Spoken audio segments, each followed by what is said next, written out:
Young communist नेपालको यो राष्ट्रिय भेलाका अध्यक्ष तथा लीगका पनि अध्यक्ष कमरेड रामप्रसाद सापकोटा यो भेलामा झन्डै 3 घण्टाभन्दा बढी समयदेखि अतिथिका रूपमा उपस्थित सहयोद्धा कमरेड नारायण काजी श्रेष्ठ र सबै थाई समिति र केन्द्रीय समितिका सहयोद्धा कमरेडहरू यो भेलामा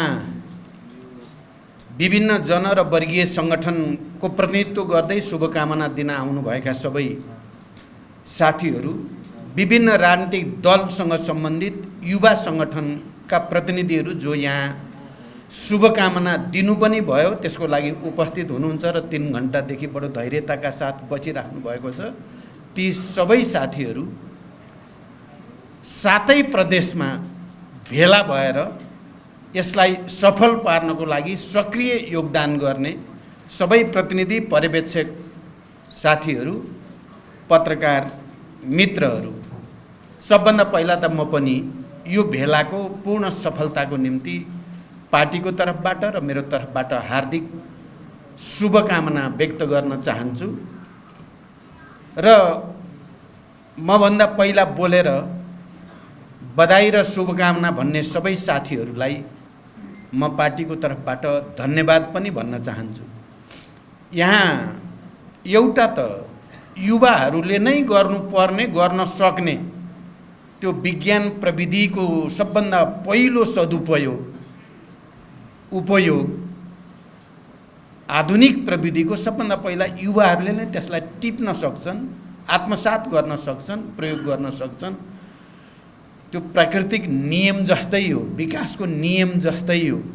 आज तपाईहरूले यो भेला मार्फत जसरी डिजिटलाइजेसनको प्रयोग भेलाको लागि गर्नुभयो, एकातिर कोभिड-19 का विरुद्धको लडाईँमा हामी नयाँ नयाँ प्रविधि प्रयोग गर्न सक्षम छौँ भन्ने कुरा पनि तपाईहरूले प्रमाणित गर्नुभयो। अर्को, विज्ञान प्रविधिलाई प्रयोग गरेर हामीले समयलाई, टाइमलाई, डिस्टेन्सलाई र खर्चलाई पनि कटौती गरेर कार्यक्रम सम्पन्न गर्न सक्छौँ भन्ने कुरा पनि तपाईहरूले प्रमाणित गर्नुभयो। त्यसको लागि म पार्टीको तर्फबाट, मेरो तर्फबाट हृदयदेखि वाइसिएल नेपाल र तपाईँ यो प्रक्रियामा संलग्न सबै प्राविधिक साथीहरूलाई हार्दिक धन्यवाद दिन चाहन्छु। यहाँ पहिले पनि कुरा आइसकेको छ, यो त सुरुवात मात्रै हो। मलाई अस्ति भर्खरै 3-4 दिन अगाडि मात्रै भर्चुअल रूपमा गर्ने कि राष्ट्रिय भेला भनेर मसँग सुझाव माग्नुभयो साथीहरूले। मैले राम्रो हुन्छ भर्चुअल गर्न सके त राम्रो हुन्छ, तर समयको अभाव छ, तपाईहरूले भ्याउनुहुन्छ भन्दा हामी भ्याउँछौँ, हामी बल गर्छौँ भन्नुभयो। तपाईहरूले वास्तवमा छोटो समयमा नै यसलाई सफलतापूर्वक प्रयोग गर्नुभयो। यो आफैमा विशिष्ट छ र यो हाम्रो पार्टीको लागि मात्रै होइन, देशका सबै राजनीतिक दल, सबै जन र वर्गीय सङ्गठनहरूको लागि र मुख्यतः युवाहरूको लागि एउटा सन्देश, एउटा प्रेरणा, एउटा शिक्षाको रूपमा यो गएको छ आज। र आउने दिनमा यो बारेमा अझ बढी डिबेट हुँदै जानेछ। यसको प्रयोगलाई अझ परिमार्जन गर्ने, विकसित गर्ने र सहज बनाउने प्रक्रियाको सुरुवात आजबाट तपाईँ वाइसिएल नेपालको तर्फबाट सुरु भयो। यो भन्ने हो भने नेपालको आन्दोलनमा एउटा माइलस्टोन भन्न पनि सकिन्छ विज्ञान प्रविधिको प्रयोगको सन्दर्भमा। त्यस अर्थमा तपाईहरूलाई, आम नेपाली जनताले पनि, सबै राजनीतिक दलहरूले पनि सबैले प्रशंसा गर्नेछन् र यसलाई प्रयोग गर्नेछन् भन्ने विश्वास पनि म व्यक्त गर्न चाहन्छु। मैले अहिले धेरै लामो भन्न त सम्भव देखाएको छैन, म त्यति फ्रेस पनि छैन। 5-7 दिनदेखि रुगाले सताएको छ, तपाईँहरूले देखिहाल्नुभयो। यहाँ बस्दा बस्दै पनि धेरै आछ्युहरू आउने भइराखेको छ। त्यसो भएको हुनाले मैले धेरै चाहिँ भन्न आज सम्भव देखेको छैन। मभन्दा पहिला बोल्ने धेरै साथीहरूले धेरै कुरा भन्नुभएको छ, राम्रा कुरा पनि भन्नुभएकै छ। त्यसकारण पनि धेरै भन्न आवश्यक छैन। आज म यो भेलामा उपस्थित भएर तपाईहरूको कुरा सुन्दै गर्दा सबै प्रदेशको बडी ल्याङ्ग्वेज भनौँ सबै त हेर्न पाइएन, सुन्न पाइएन, त्यो देख्दै गर्दा म 2038 सालको युवाहरूको राष्ट्रिय भेलातिर मेरो दिमाग चाहिँ त्यता गयो। त्यो राष्ट्रिय भेला भूमिगत रूपमा पञ्चायत कालमा थियो। 2038 साल भनेको भर्खर जनमत सङ्ग्रहको चाहिँ चर्चा चलिरहेकै थियो। पञ्चायतको दमन र दबदबा थियो र युवाहरूको राष्ट्रिय भेला भारतको कुशीनगर भन्ने ठाउँमा भएको थियो। त्यो भेलामा पार्टीका नेताहरू, तत्कालीन नेताहरू पनि त्यहाँ उपस्थित हुनुहुन्थ्यो, ठुलै वरिष्ठ नेताहरू, र त्यसको म उद्घोषक थिएँ। भेला आयोजक समितिको तर्फबाट मैले उद्घोषण गरेको थिएँ र आज तपाईहरुको यहाँ प्रस्तुति, तपाईहरुको स्पिरिट हेर्दै गर्दा 2038 सालको त्यो राष्ट्रिय भेला र आज यो 2078 सालको यो राष्ट्रिय भेलाको बीचको चाहिँ ग्याप कति भयो भन्दा त 40 वर्ष। यो 40 वर्षको पिरियडमा के कति राजनीतिक उतार चढावहरू भए, के कस्ता सङ्घर्ष र बलिदानहरू भए, के कस्ता राजनीतिक परिवर्तन भए भनेर मैले अलिकति समीक्षा गर्नेतिर मेरो मनस्थिति गयो। पञ्चायत विरोधी आन्दोलन सबै राजनीतिक दलहरूले आफ्नो ढङ्गले अगाडि बढाउने जमर्को गरियो, तर पञ्चायतलाई निर्णायक ढङ्गले परास्त गर्नको लागि त्यति बेलाका वामपन्थी भन्ने पार्टीहरू र नेपाली कङ्ग्रेस, खास गरी गणेशमान सिंहलाई एउटा सुप्रिम कमान्डरको रूपमा मानेर वामपन्थी र लोकतन्त्रवादीहरूको मोर्चा भएपछि पञ्चायत निर्णायक रूपले ढलेको कुरा सम्झेँ मैले। त्यसपछि बहुदलीय व्यवस्था जसरी आयो र त्यस अन्तर्गत हामीले निर्वाचनमा सहभागी भयौँ, पार्टीहरूको बिचमा नयाँ नयाँ राजनीतिक ध्रुवीकरण भयो, मैले त्यसलाई सम्झेँ। हामी एकता केन्द्र बन्यौँ, 4-5वटा कम्युनिस्ट घटकहरूलाई एकताबद्ध गरेर। यहाँ कमरेड नारायण काजी श्रेष्ठ हामी सबै जीवितै छौँ अहिले। हामीले एकता केन्द्र बनायौँ। उता नेकपा एमाले बन्यो, मार्क्सवादी र माले मिलेर एउटा नयाँ राजनीतिक ध्रुवीकरणतिर गयो। निर्वाचन भयो, नेपाली कङ्ग्रेसले निर्वाचन जित्यो, तर त्यो 5 वर्षसम्म चल्न सकेन। बिचैमा कांग्रेस भित्रकै अन्तर्विरोधको कारणले मध्यावधितिर जाने स्थिति बन्यो। मैले अब चाहिँ यो परिवर्तन अधुरो र अपुरो छ, एउटा लडाईँ, ठुलै लडाईँ नेपालमा जरुरी छ भन्ने निष्कर्ष निकालेको थिएँ मैले पनि, र त्यो तत्कालीन पार्टीभित्र त्यो डिबेट भएर पारित पनि भएको थियो। त्यो कुरा सम्झेँ मैले। मध्यावधि निर्वाचन बहिष्कार गरेर जनयुद्धको तयारी गर्ने एउटा रिहर्सल जस्तो यो बेलालाई बनाउनु पर्छ भनेको कुरा सम्झेँ मैले। त्यसपछि 52 साल फागुन 1 गतेबाट जनयुद्धको सुरुवात भयो र त्यो मानिसहरूले सोचे भन्दा भिन्न ढङ्गले त्यो अगाडि बढ्यो। वैचारिक राजनैतिक मुद्दागत ढङ्गले त्याग र बलिदानका ठुल्ठुला कीर्तिमानहरू नेपालको इतिहासमा कायम भए। सम्भवतः पृथ्वीनारायण शाहको पाला पछिबाट भएका लडाइँहरूमध्ये सबभन्दा ठुलो लडाइँ जसले सिङ्गै राष्ट्रलाई झकझक्यायो, त्यस्तो लडाइँमा परिणत भयो, त्यो विस्तारित भयो। यो देशका सबै उत्पीडित वर्ग, जाति, क्षेत्र, लिङ्ग, समुदाय सबै नै त्यसमा समाहित भए। त्यो एउटा अझै शक्तिको रूपमा अगाडि आयो। हजारौँको बलिदान भयो। मैले त्यो सम्झेँ। मलाई त्यो सौभाग्य प्राप्त भयो, त्यसको सुप्रिम कमान्डर बन्ने, जनयुद्धको सबै रणनीति कार्यनीति बनाउने, त्यसलाई कार्यान्वयन गर्ने, सबैको नेतृत्व गर्ने अवसर मलाई प्राप्त भयो। मैले त्यो कुरा सम्झेँ र अनि त्यही बिचमा फेरि विभिन्न राजनीतिक दलसँग वार्ता संवाद गर्दै चाहिँ अगाडि जाने उपक्रम पनि फेरि अगाडि आउँदै गयो।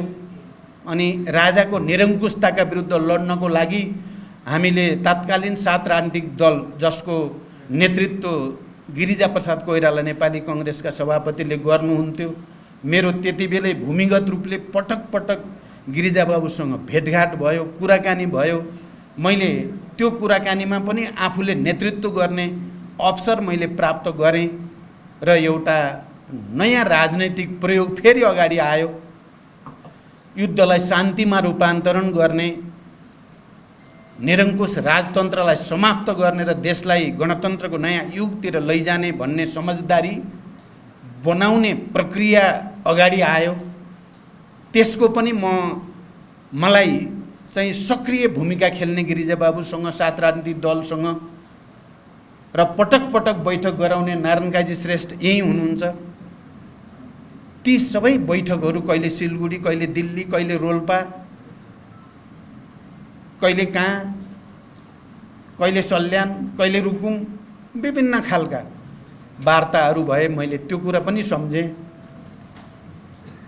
अनि हामी संविधान सभाको निर्वाचन, एकचोटिको संविधान सभाबाट संविधान बनाउन सकिएन। फेरि अर्को संविधान सभाको निर्वाचन, यो दुर्लभ कुरा थियो, भयो। संविधान सभाबाट संविधान बन्ला कि नबन्ला भन्ने सन्तास देशमा देखा पर्यो। धेरै ठुलो सङ्घर्ष र मेहनतपछि संविधान बन्यो। समझदारीबाट म त्यतापट्टि पनि, मेरो यहाँ बस्दा बस्दै दिमाग त्यतापट्टि पनि गयो। संविधान बनेपछि निर्वाचन हुन्छ कि हुँदैन भन्नेतिर गयो। फेरि हामी गठबन्धन र सहकार्यकै माध्यमबाट चाहिँ निर्वाचनतिर पनि हामी गयौँ। मैले फेरि त्यो पनि सम्झेँ, अब नेपालमा कम्युनिस्टहरूलाई एक ठाउँमा जम्मा गर्यो भने स्टेबिलिटी होला, विकासले गति लिएला भन्ने ठानेर कम्युनिस्ट एकता र गठबन्धनको प्रस्ताव आफैले अगाडि सारेको पनि मैले सम्झेँ। तर दुर्भाग्य त्यो अगाडि जान सकेन। 5 वर्ष जस्तो पहिला नेपाली कङ्ग्रेसले चुनाव जितेर पनि 5 वर्ष टिक्न नसकेको तितो यथार्थ जस्तो हामीले पञ्चायत विरोधी आन्दोलनको सफलतापछि भएका थियौँ। अहिले समाजवादी आन्दोलनको तयारीको क्रममा कम्युनिस्ट आन्दोलनभित्र भएको त्यो ध्रुवीकरण पनि 5 वर्ष पनि टिकेन। बरु भयानक प्रतिगमनको नायिकेहरू नै कम्युनिस्ट आन्दोलनभित्रैबाट आए, देखा परे। प्रतिगमन भनेर हामीले देशव्यापी अभियान चलाउन पर्यो। देशव्यापी अभियान भयो। मैले त त्यसलाई पहिलो संसद विघटन भएपछिकोलाई तपाईँहरूलाई थाहा छ, यो अर्को भिन्न प्रकारको जनयुद्ध नै ठाने मैले। यो प्रतिगमनलाई परास्त गरिएन भने सबै उपलब्धि खतरामा पर्ने, देश खतरामा पर्ने, ठुलो दुर्घटनामा देश जानेर फेरि 30औं वर्ष 40औं वर्ष फेरि भिन्न ढङ्गले सङ्घर्ष पो गर्नुपर्ने हो कि भने जस्तो स्थिति देखा पर्यो। त्यसकारण हामी यो चाहिँ लाइफ एन्ड डेथकै, जीवन मरणकै सङ्घर्षको रूपमा लियौँ हामीले। तपाईहरू सबै साथी हुनुहुन्छ, तपाईँ युवाहरू त्यसमा पनि सक्रियतापूर्वक चाहिँ लाग्नुभयो। तपाईँहरू हजारौँ र लाखौँ जनता सडकमा, काठमाडौँको सडकमा उतार्यौँ हामीले पटक पटक।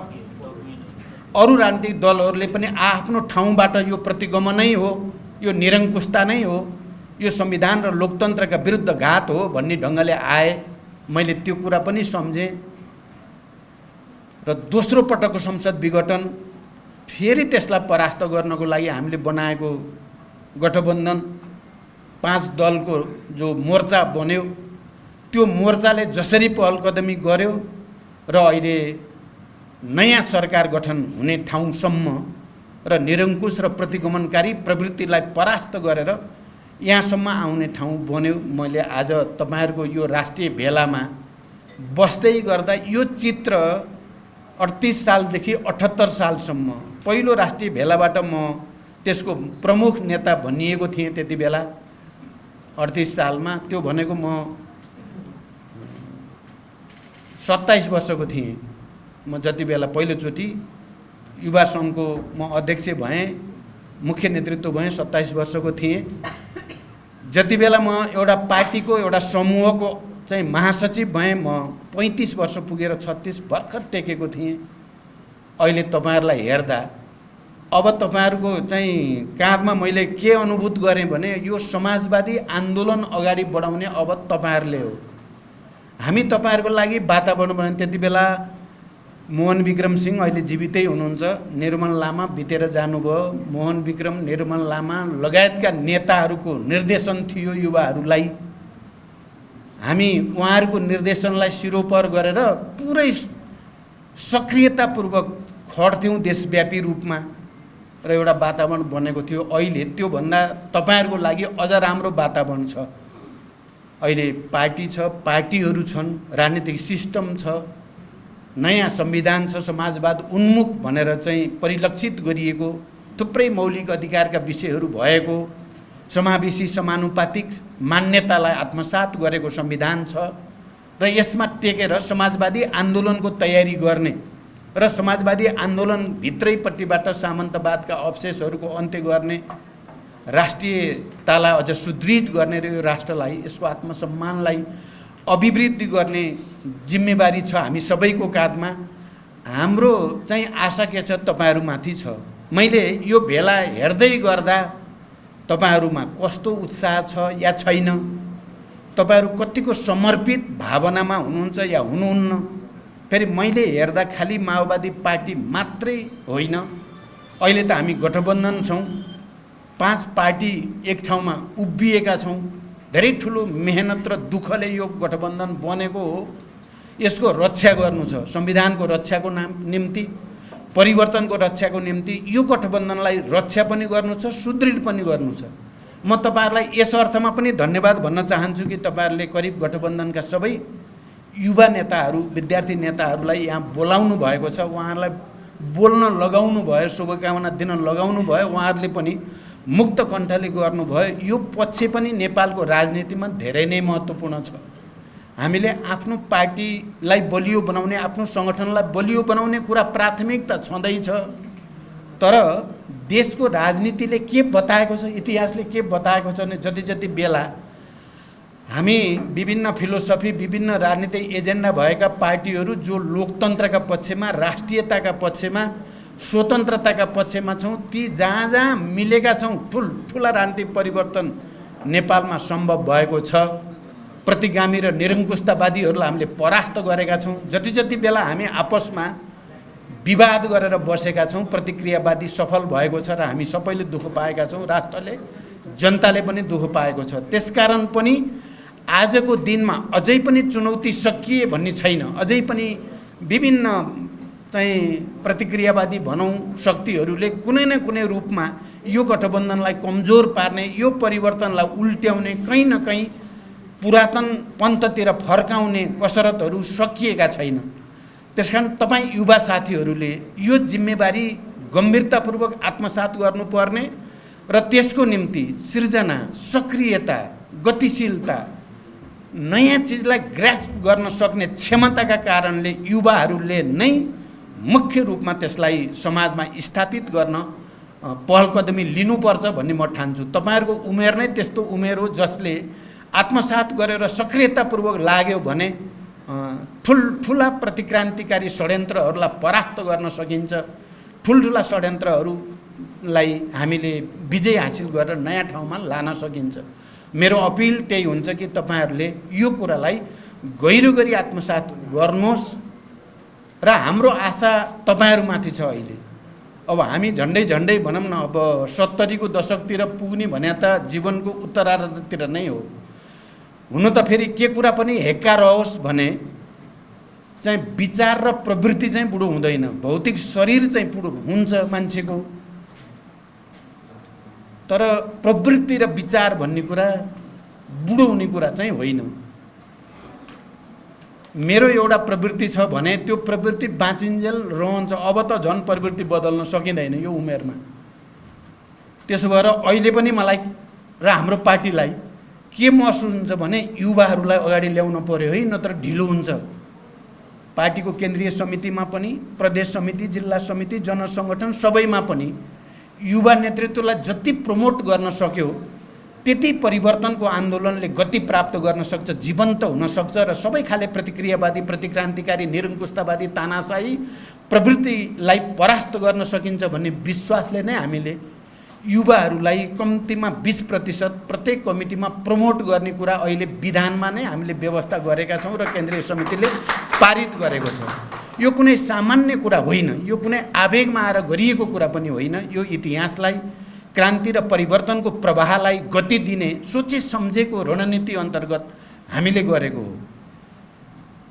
त्यसै गरी हामी हिजो जनयुद्धको बेलामा भन्थ्यौँ प्रतिक्रान्तिलाई रोक्नेको निम्ति समाजको सबभन्दा बढी उत्पीडित वर्ग समुदाय जो छ त्यसलाई प्रशिक्षित, त्यसलाई शिक्षित, त्यसलाई चाहिँ विशेषाधिकारद्वारा अगाडि ल्याउनु पर्दछ भनेर हामीले भन्यौँ। त्यसकारण महिला संविधानमा व्यवस्था गर्दा पनि कम्तीमा पनि 33% महिलाहरू पार्टीहरूले कमिटीमा भर्ती गर्नुपर्छ भन्ने व्यवस्था हामीले नै बल गरेर राख्यौँ र अहिले हामीले विधानमा 35% महिला चाहिँ अब सम्भव छ भनेर हामीले भनेका छौँ। त्यस्तै दलितहरूलाई पनि हामीले निश्चित प्रतिशत भनेका छौँ। त्यस्तै आदिवासी जनजाति, मधेसी, मुस्लिम सबै उत्पीडित वर्ग समुदायबाट समावेशी समानुपातिक प्रतिनिधित्व गराउने कुरा पनि हामीले गरेका छौँ।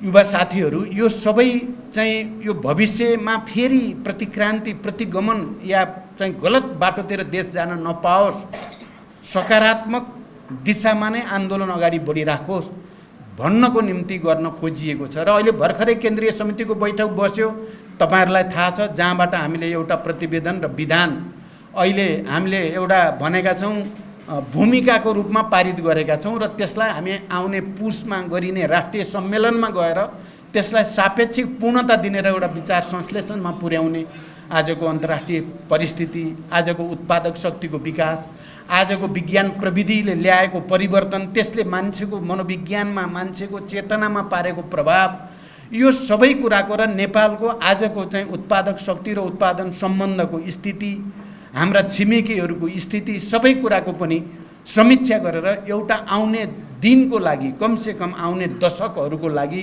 अबको नेपालको समाजवादको बाटो भनेको यो हो। हामी अब शान्तिपूर्ण र प्रतिस्पर्धाको बाटोबाटै समाजवाद निर्माणको प्रक्रियामा छौँ। हामी शान्तिपूर्ण र प्रतिस्पर्धाबाट जानको लागि यहाँ तपाईँहरूले जे लेख्नु भएको छ बिल्कुल सही कुरा लेख्नु भएको छ। हामीले उत्पादनको निम्ति सङ्घर्ष गर्नुपर्छ। हाम्रो सपना तपाईँहरूले पहिला पनि देख्नुभयो, हामीले हिजै उत्पादन ब्रिगेड है, अब चाहिँ बन्दुक बोक्ने ब्रिगेड होइन, उत्पादन गर्ने, उत्पादनका साधन बोकेर हिँड्ने ब्रिगेड चाहिन्छ भनेर त प्रस्तुत गऱ्यौँ, तर त्यो व्यवहारमा जसरी जानु पर्थ्यो जान सकेन। अब समय आएको छ समाजवादको निर्माणको निम्ति शान्तिपूर्ण र प्रतिस्पर्धाको तरिकाबाट उत्पादनको निम्ति सङ्घर्ष गर्ने, स्वरोजगारका निम्ति सङ्घर्ष गर्ने, आत्मनिर्भरताको निम्ति सङ्घर्ष गर्ने, जनपरिचालन त्यसैको निम्ति गर्ने, युवाहरू साँच्चै उदाहरण जनताको सेवकको रूपमा जसरी हामीले हिजो गर्थ्यौँ, जनताको चाहिँ हामी युवाहरू अथवा त्यति बेला जनमुक्ति सेनामा भएका युवाहरू या अरू युवाहरू पनि हामी जनताको धान काटिदिएर हुन्छ कि हलो जोतिदिएर हुन्छ कि खेत खनिदिएर हुन्छ कि बाली रोपिदिएर हुन्छ कि उनीहरूसँग जीवन्त सम्बन्ध बनाएका हौँ। हामीले त्यसो गरेका हुँदैन थियौँ भने जनताले हामीलाई यति धेरै माया गर्ने र आफ्ना छोराछोरीहरूलाई मर्न पठाउने एकपछि अर्को त्यो सम्भवै थिएन। हामी जनताको चाहिँ सांस्कृतिक पर्वहरूमा सँगै नाच्ने, सँगै गाउने, सबै कुरा सँगै गर्ने गर्दाखेरि जनताले हामीलाई आफ्नै छोराछोरी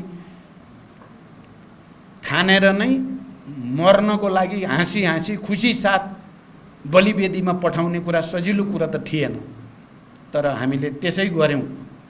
तर यतापट्टि आएपछि कहीँ न कहीँ विचारमा पनि हामी अलिकति स्खलित भएको, विचलित भएको, हामी आदर्शको निम्ति समर्पित भएर, राष्ट्रको निम्ति समर्पित भएर, जनताको निम्ति समर्पित भएर काम गर्ने भन्दा अलिकति पदको निम्ति काम गर्ने, आफ्नै व्यक्तिगत स्वार्थको निम्ति काम गर्ने, आफ्नै प्रतिष्ठाको खोजीमा तछाड र मछाड गर्ने हिजो युवाहरू हामी नै हो।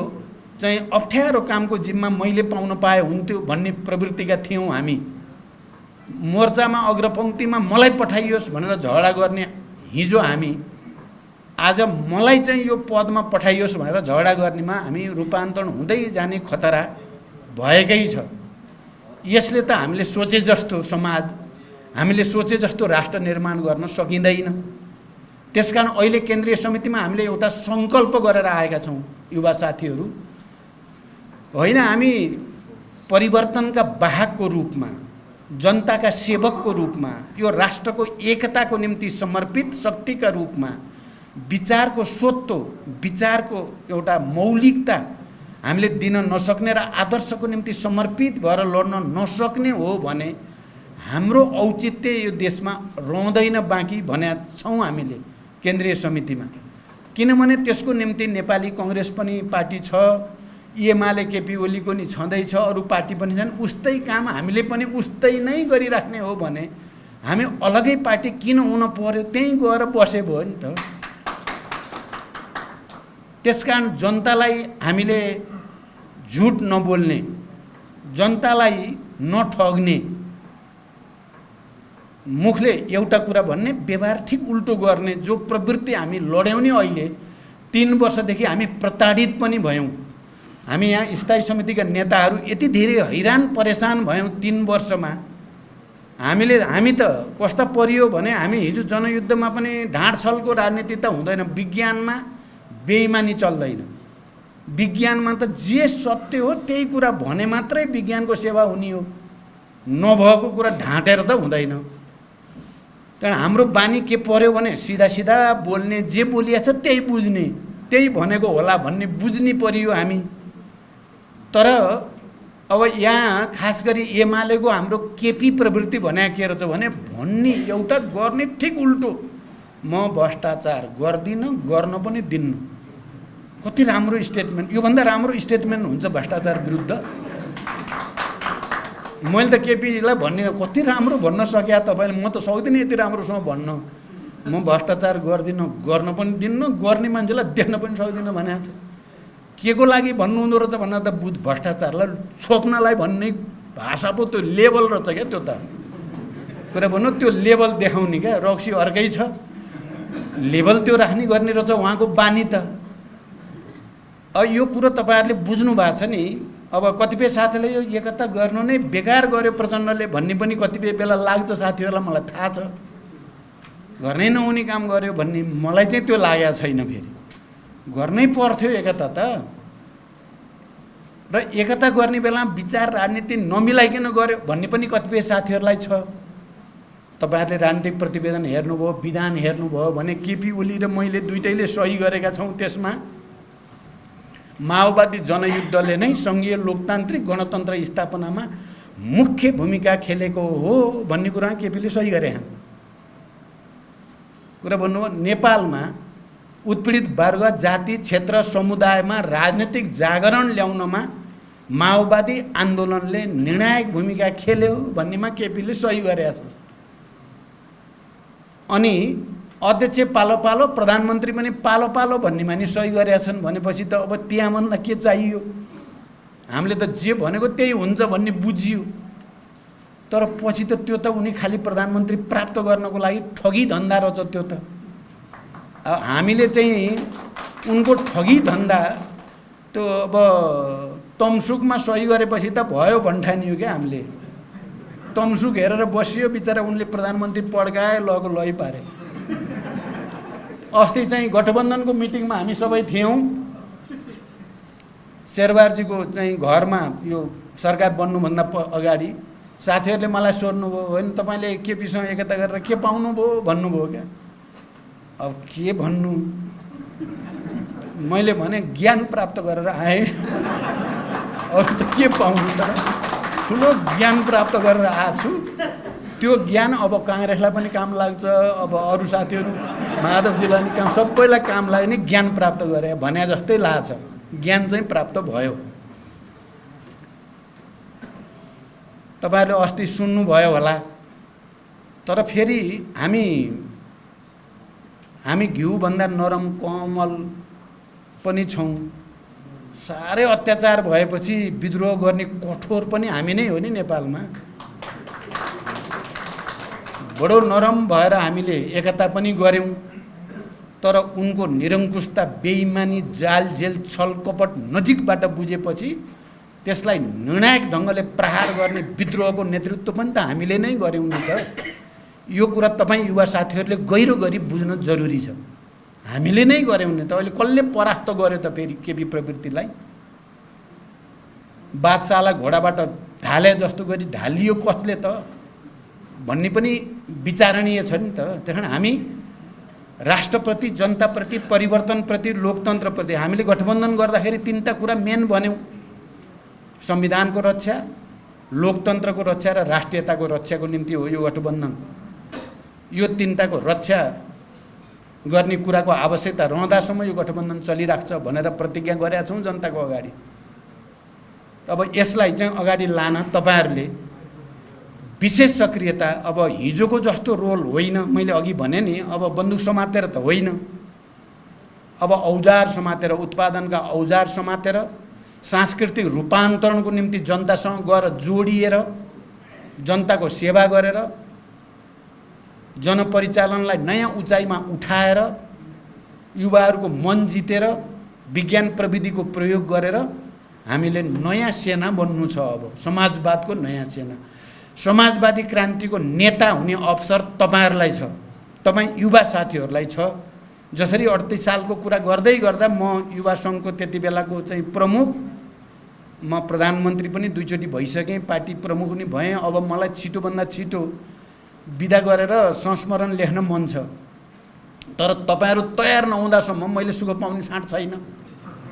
त्यहाँ अब मलाई लाग्छ यो भेलाबाट तपाईहरु अब बिस्तारै तयार हुनेतिर लाग्नुहुन्छ र हामी पुरानो पिढीका नेताहरूले अलि भिन्न भूमिकामा जाने छिटै भनेको भोलि नै होइन, तपाईहरुले त्यो अवसर दिनुहुनेछ भनेर पनि म आशा गर्छु।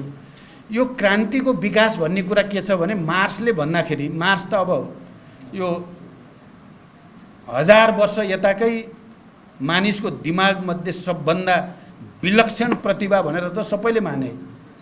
पश्चिमा पुँजीवादीहरू विद्वानहरूले पनि 1000 वर्ष यता जन्मेका मान्छेहरूमध्ये मार्क्सको जस्तो विलक्षण प्रतिभा अर्को छैन भनेर मानेका छन्।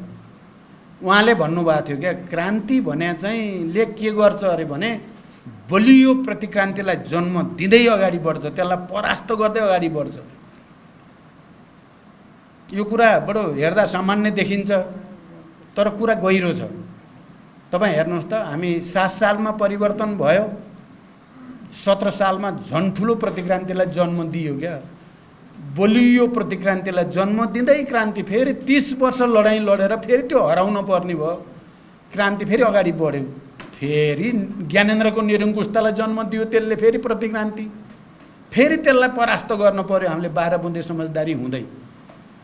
संविधान बनाइयो, अब त धेरै नै ठुलो क्रान्ति गरियो, अब त सायद अब त समस्या आउँदैन गरे। अहिले हाम्रो चाहिँ के अरे तपाईले तरुण दलको साथीले भन्नुभयो नि, पर्दैन होला भनेको त के को हुन्थ्यो। फेरि केपी प्रवृत्ति आइपुग्यो, हामीले फेरि केपी प्रवृत्तिका विरुद्ध सबै मिलेर लड्नुपर्ने स्थिति बन्यो। अहिले हामी विजयी छौँ, हामी अहिले विजयी मुडमा छौँ। तर अब कहिलेकाहीँ के हुन्छ भने विजय भयो भनेर चाहिँ हामी रिल्याक्स गर्न थाल्दा रहेछौँ, अनि फ्याट हान्छ। हेर्नुहोस् अर्कोतिर अस्ति चाहिँ पहिलोचोटि संसद विघटन चाहिँ बदर भएर चाहिँ संसद पुनर्स्थापना भएपछि लड्डु खाइयो माधवले र मैले, त्यो लड्डुको स्वाद जान पाएको थिएन। दुईटा पार्टी भयो, ड्याममा टाउकोमा फेरि घन आने जस्तो आइहाल्यो। बल्ल बल्ल अहिले त्यसलाई सम्मेय छ। अब कताबाट के आउने हो भन्ने कुरा पनि सतर्क हुनुपर्छ। तर एउटा के कुरा सत्य हो भने यदि हामी आफ्नो विचारमा हामी दृढ छौँ, समाजवादी विचारमा दृढ भयौँ, समाजवादी क्रान्तिको रणनीतिमा स्पष्ट भयौँ, उत्पादनको निम्ति सङ्घर्ष र जनपरिचालन गर्ने, सांस्कृतिक रूपान्तरण अभियानलाई चाहिँ चलाउने र शहीद परिवार, बेपत्ता परिवार, घाइते परिवार सबैसँग चाहिँ फेरि पहिलाको जस्तो घनिष्ठ सम्बन्ध बनाउनेतिर गयौँ, सबै राजनीतिक दलहरूसँग राम्रो सम्बन्ध बनाउने र प्रतिक्रान्तिलाई रोक्नेमा चाहिँ हामी इमान्दार भयौँ भने जित्नलाई हामीले जित्छौँ। अन्त त के हो भने सत्यमेव जयते भन्या जस्तै हो, सत्यकै हुन्छ जित त। तर जित हुन्छ भनेर ढुक्कसँग बस्यो भने हानिहाल्छ प्रतिक्रान्तिले फेरि। त्यसो भएको हुनाले यही भन्दै म बिदा हुन्छु। धन्यवाद।